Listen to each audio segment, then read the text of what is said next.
Hey, it's Joe. Welcome to Noble Strength, the sanctuary of compassion for all creation.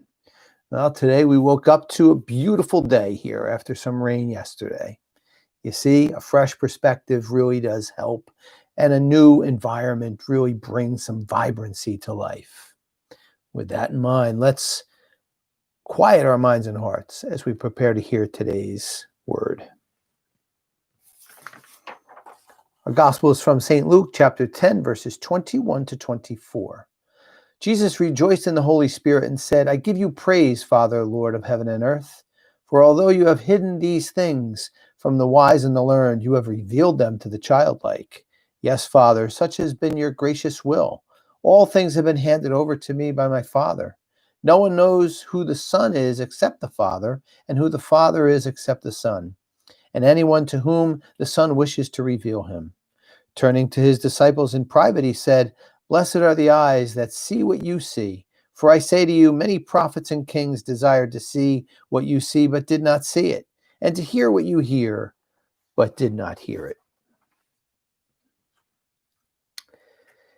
Many years ago, in one of my business experiences, I worked for Bell Atlantic, now Verizon, the Yellow Pages advertising.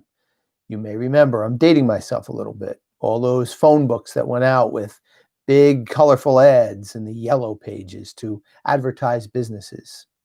And as time went on and we got closer and closer to the internet, the business started to erode. So on one of our Bring Your Child to Work days, we had an idea that we would bring the children into the conference room and ask them their thoughts as to what would be a better way to do the business that we were doing. And one young man put his hand up, happened to be my son actually, and said, how about just one big book, one book for the whole state, which would be somewhere that everybody could access it on a computer? Well, at the time that was kind of dismissed, but now is exactly what we have. There are no Yellow Pages, and we have all one big book, if you will, of advertising that we could look up on a thing called the internet. The lesson that comes in here is right from the gospel, which is a childlike way, a fresh perspective way of thinking.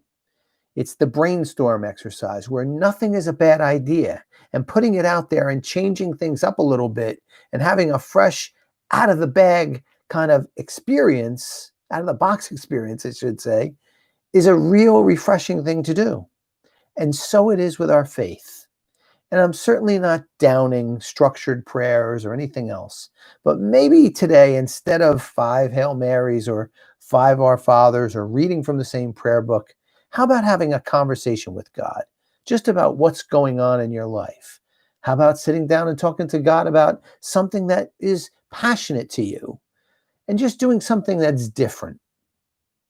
I see my grandchildren now, years later, just doing something different every 10 minutes. And it seems to be tiring to us adults, but it's refreshing too.